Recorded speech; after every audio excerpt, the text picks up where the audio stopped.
lalagyan natin siya ng antena na siguro mga 2-port or 4. Yan, depende na lang siguro. Mamaya, tignan natin kung pwedeng 4 o 2. Okay. So, bago ko pala sa channel ko, ako nga pala si Jiming Tech. Nag-upload ako ng mga ganitong video na pwede mong kapulutan ng aral. So, ngayon ay tingnan natin yung date. 6 p.m. 6:25 p.m. Ayan, September 21. Ayan. So, ngayon may problema si Smart na yan. LDT Smart. Tsaka si Converge. Ayan. Nag-down. Minsan nawawala yung connection. So, ngayon, i-modify na natin siya. At susubukan natin kung tataas pa ba yung speed nun. At papakita ko sa inyo kung paano modify yung mga ganitong modem. So, okay. Hindi na natin patagalin at simulan na natin. Okay mga kaming, nandito na tayo sa ating mesa. So, modify na natin siya. So, yung mga kailangan natin, siyempre yung ating mga tools. Siyempre yung screw, Phillips screw, long nose, or kahit ano. Tapos meron kayo pang sync pot. Tapos itong pang spatula maliit. So, meron ako ditong mga splitter, SMA. Meron ditong splitter na paway. Ayan, SMA. Dalawa to. So, optional lang naman yan kung gusto nyo maraming antenna. So, ito, meron tayong SMA splitter din dito. Nakalimutan ko tawag dito. Basta antenna SMA splitter. O, connector. Sorry, connector SMA. Yan. So, ilalagay ko na lang dyan. Nakalimutan ko yung tawag. Yan. Ito kasi binaklas ko lang dun sa antena ko. Sa modem ko na isa. Ayan. Medyo kulubot na siya. So, yung natira ko kasi dati, itong isa na lang. Hindi na siya pwede kasi isa lang. Kailangan ko ng 4 o 2. So, ayan yun. Mga kailangan natin. Kung gusto nyo bumili nito, lalagay ko sa description ng video na to yung link saan kayo makakabili. Yan, sa Shopee, pwede kayong bumili. Through online, no? So, ito yung PLDT natin. Bubuksan natin siya mamaya. So, sa pag-modify nung ating PLDT, so, ang gagamitin ko antena, ito medyo malaki, no? So, tignan nyo naman yung laki nito. Ang liit. Ala, doble. Ayan. Doble yung laki nito. Antena na to. Ayan. Ito ay MIMO antena. So, 4G panel siya, no? Ito yung specs ng mga kaming. So, 4G siya.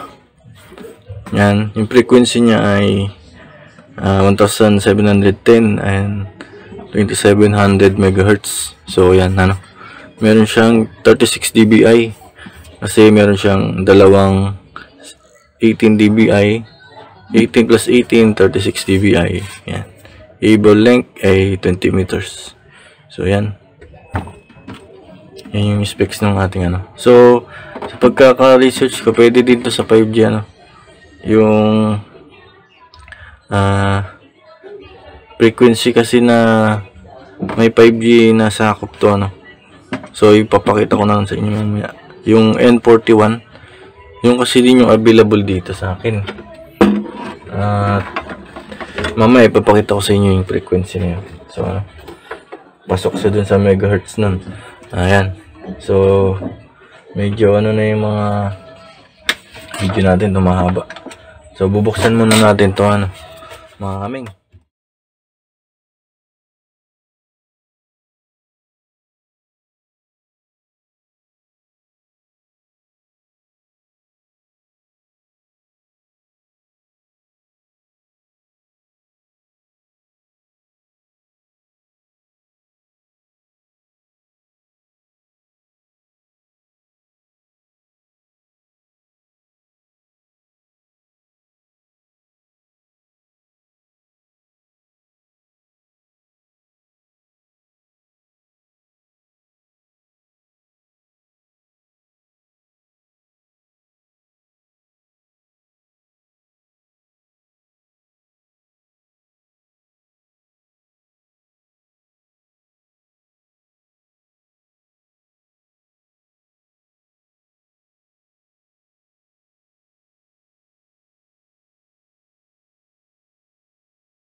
So mga kameng, ito na, nabuksan ko na siya, no? At ito yung kanyang laman. Ayan. So tinanggal ko na yung mga ibang ano dito. Ayan, mga color coding siya. So ang pwede nating ilagay na antena, 1, 2, 3, 4, 5, 6, 6 or 8. Yan, I think 6 o 8 pag nakatanggal lahat ng built-in na ano niya, antena, no? So marami pa siyang socket dito, no? Hindi ko talaga siya mabilang kung ilan yung socket ng port niya, pero yung basic port nasa 2, 4, 6, 6 yung port. Comment nyo na lang dyan sa baba, correct nyo kung ilan ba yung port nito. So hindi ko na siya bibilang. Ayan. So papakita ko na lang sa inyo kung ano yung ano. Wait lang, ilapit natin. Ayan. So itong antena nya, itong ganitong itsura, sa palagay ko ito yung 5G, ano, yung 5G na frequency or megahertz yung kanyang trabaho. Kasi para ito lang yung kakaiba eh. Ngayon lang ako nakita ng ganito eh. So madalas nakikita kong antena yung sa mga 4G or LTE, ganito yung itsura, no? Mahaba. Ayan, ito galing to sa D2K. Ayan, PLDT din. So pag inalis mo siya, ayan, alisin natin. Ayan, mapapansin mo, ayan, yung antena pahaba, antena 1 pahaba siya. Ayan, full or black. Tapos antenang 0 red, nakita pa. Ayan, yun siguro yung 4G. Tapos yung 5G, ito nga yung sinasabi ko, yung pa square o parehaba.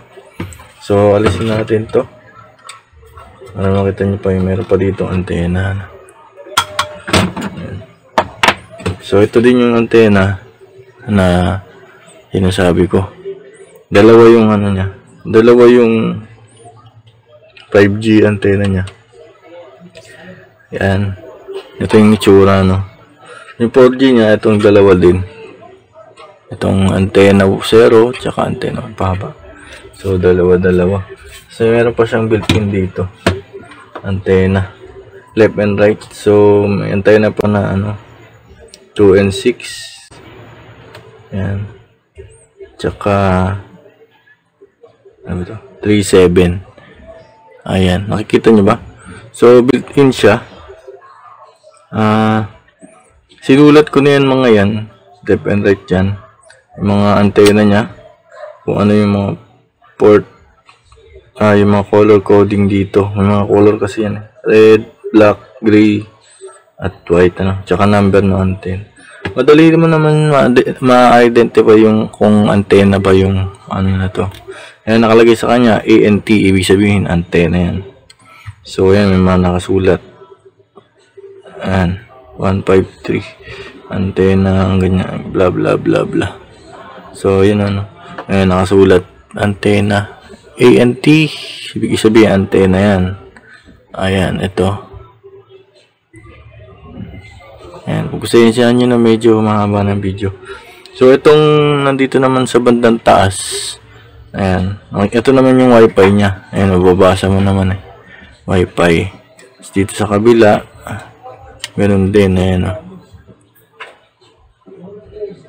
wifi din, ano, yun. So ayan yung mga antena nya, ano. Okay, para medyo maintindihan ng mga baguhan, kagaya ko baguhan. Ayan, so sinulat ko siya, ano, para hindi kayo malilito. Ayan.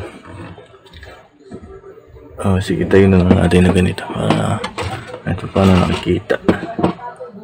Lakihan ko na. Ayan. Ayos lang natin. Ayan. So sinulat ko siya. Ito. Siguro screenshot nyo na lang yan. Yan. Sa mga master natin dyan, i-correct nyo na lang kung tama ba itong sinulat ko. So, ipapaliwanag ko muna siya, no? So, yung mga may number naman yan, eh. Yung antena. Ilapit ko pala, hindi kita, eh. Yan. So, ganda yung nakikita. Okay. So, antena, ENT11, tsaka 13, ano? Tapos, 10, number 10, yan. Ewan ko lang nakikita, tsaka 12. Yan. Malaki naman yan. Yan, sinulat ko siya, antena 5G. Number niya, 10. Ayun, number 10 dito. Tapos, 11, dito naman siya. 11. Tapos yung 12, ito naman yung 12. Tapos yung 13, ito. Yan, para ma-identify nyo na 5G. So, sa palagay ko yun talaga yung 5G na yun, ano. Wala naman kasi ibang ano dyan, eh. Dalawang antena. Tagdalawang antena sila ng 4G tsaka 5G, ano. Kaya nga 4G tsaka ano siya, eh, 5G modem. Okay. So, antena. Ito na yung 5G natin. May mga number naman yan, makikita nyo. Kung saan nakalagay yung mga, ito, yung pigtail SMA. Ano? Ito yung mga pigtail nya. SMA pala itong mga ganito. Sorry. Basta mga itong pigtail. So, 5G na. Nandun na sa 5G, ano. Number 10, 11, 12, 13. 5G. 4G naman. Yung port. Yan. Number 0. Tsaka 1. So, saan ba makikita yun? Yung sinasabing 0 tsaka 1. Ito yung number ANT0. So, ito naman yung ANT1. Antenna 1. Ayan. So, ito yun. Sinasabi ko na yun. Yung 2 and 6. So, nandito siya. Nakakabit. Ayan. Yung pinakita ko sa inyo kanina. Para maintindihan nyo. Hindi yung kabit lang ng kabit, ano. So, ayan yun. Nilagay ko dito. 2 and 6. Yung 3 and 7 nandito naman sa kabila. Ayan. Magpasensyahan nyo na magalaw. Ang nakikita. Ayan. 3 and 7, 4G. Ayan. Yan nakasulat dito. Ayan. Baka sabihin nyo ba, sinulat ko lang, hindi na maintindihan. So, okay na tayo dun sa antena. Na-identify na natin kung ano yung itsura ng antena, no? Ayan. So, doon naman tayo sa color coding. Color niya. So, yung color niya, may mga iba-ibang kulay. So, color, black. Yung black ay sa 4G to, ah. Ayan. Black sa 4G, number 1 ay black. Antenna 1 ay black. So, makikita nyo naman dito, ano. Ayan, nakalagay, antenna 1. So, black yung color. Ayan. So, sumunod naman, antenna 0. So, red. Ayan. Antenna 0. Tapos red. So, nakalagay dito ay number ng antena 0. Tapos red siya. So, ganun. So, sa 5G naman, number ng antena 10. Number 10 ay black. So, ito yun. Ayan.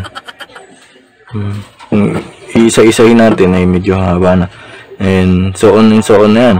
So, basta ito yung number 12. Example 12. Tapos black naman siya. Number 12. Ito black. Ayan. Ito naman yun. Number 12. Tapos black. Ayan na. Ganun lang yun pag-identify. So, okay. Sana ay malinaw tayo dun. Kung mapapansin nyo siya, ayan yung mga ano niya, tawag dito, number tsaka color, no, ng antena. So, hindi na kayo malilito. Okay. So, sa pagkabit natin, so kung nakita nyo kanina yung video na sa intro natin, ay gagamitin natin ay Ito lagay na din natin. X antenna. 1710 megahertz. Yan, tapos papuntang 27,000 megahertz. Yan. Yan yung frequency external antenna na ikakabit natin. Ito yung niya. Pagpasensyahan nyo na. To 7. 27. Yan, pagpasensyahan nyo na aking sulat. So, ganun lang. So, ilalagay natin siya sa 4G. Ayan, sa 4G. So, hindi ko na papakailaman yung 5G kasi hindi naman 5G yung ating antenna. Pero, meron akong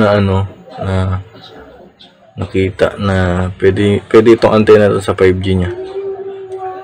So, meron, seryo kasi may band na N41. Band N41. Tapos, yung megahertz niya, hindi ko lang maalala.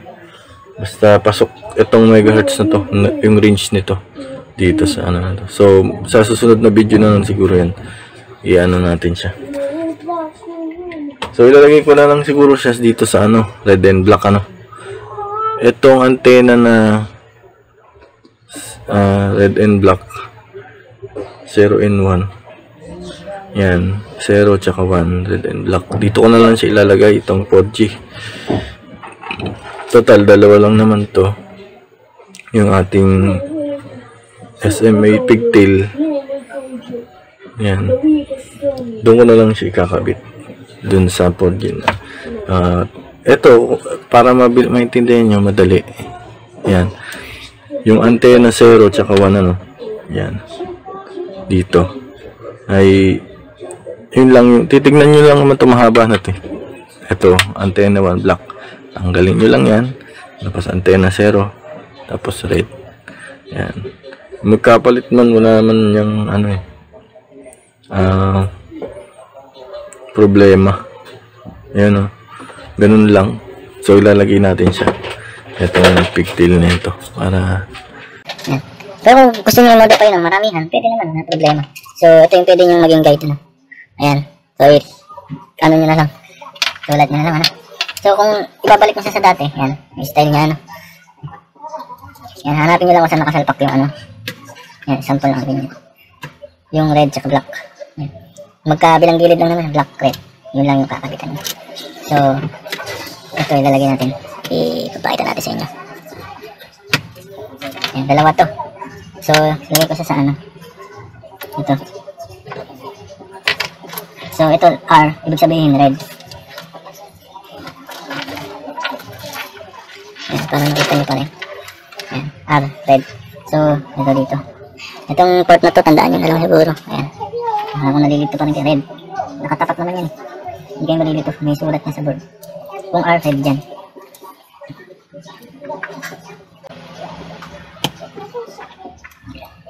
Red. So, nailagay ko na. Red. Ito naman sa kabila. Black. Ayan, nakalagay naman ng B. Black. Nakatapat naman yan. Hindi naman kayo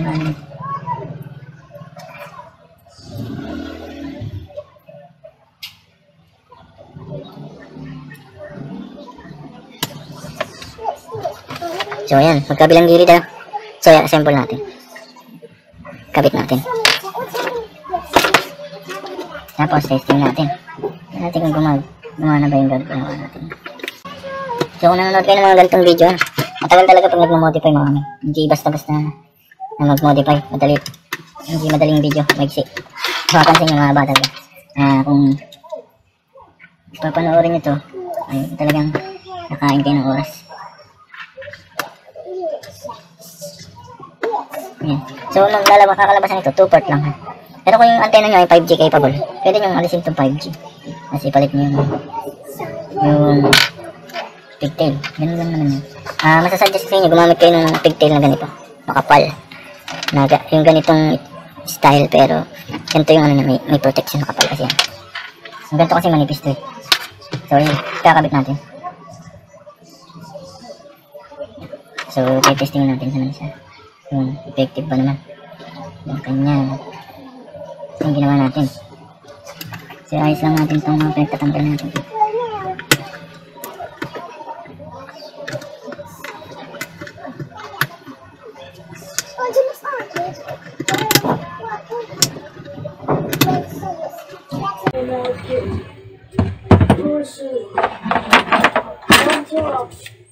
So, kapitan ko ng power adapter.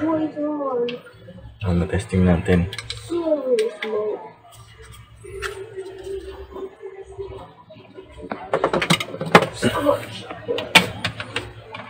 Okay. I-double check nyo kung nakakabit lahat. Then, plug.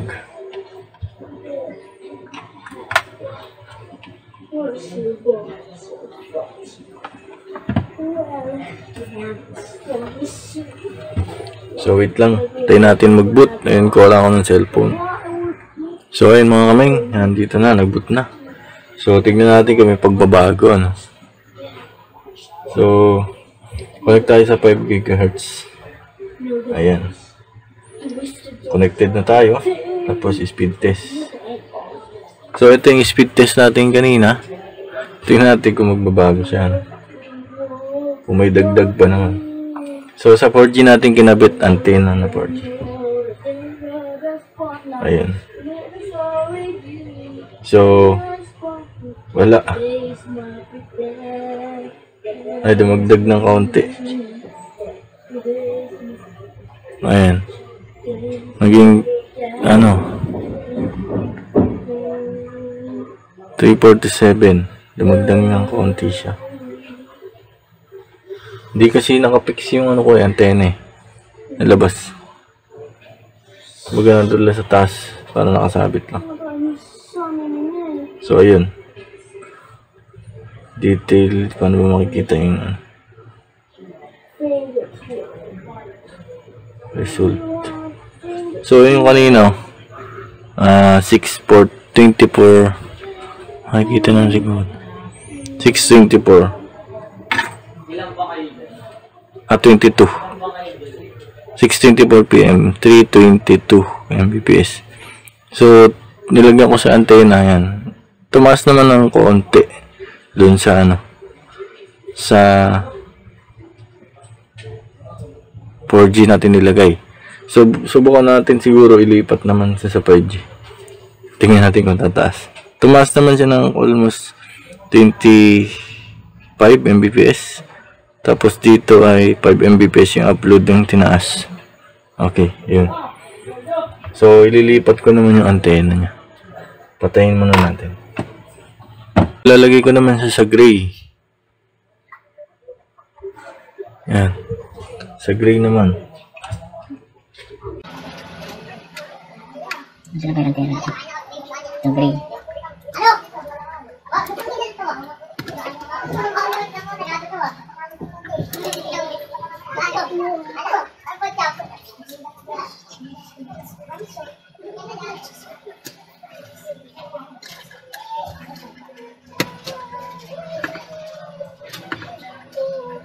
So, ibabalik natin yung red. Tapos yung black, ibabalik natin.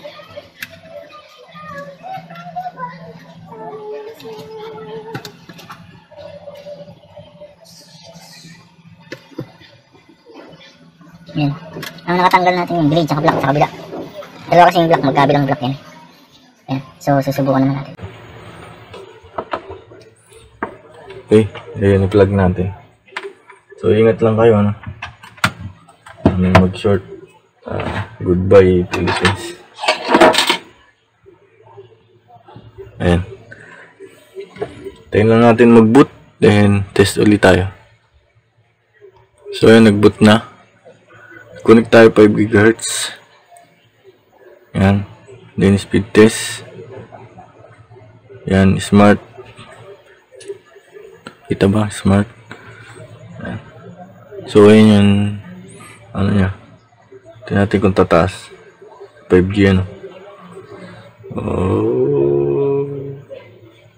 So, mas bumaba. Nilagay ko sa 5G. Ayan. Mas maganda pa dun sa kanina. Yung red tsaka black natin inilagay. Tumaas. Ayan. Depende kasi yun sa antena nyo. Sa akin kasi yun lang yung pantest natin. Wala tayong pang pantest dito. Yun lang yung available. Siguro kung 4 ports.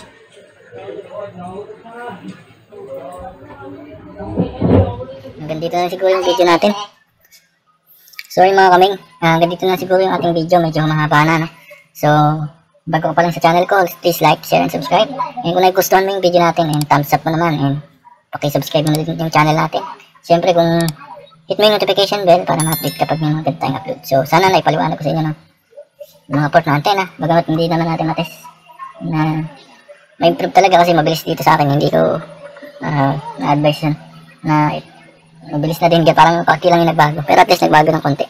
So, siguro sa mga gustong bumili ng model na to, itong port nga pa ng model nito ay ayan, H1533-381. Siguro kung malayo kayo sa tower, bilhin nyo yung H155. Kung malapit kayo, bilhin nyo to. Kasi mas mataas yung DBI na antena para magamit nyo yung sulit. Yan, yun lang. And salamat sa inyong panonood. Hanggang sa sunod na video. Hopefully nakatulong to sa inyo. And God bless sa inyo mga kaming. Thank you for watching and bye-bye.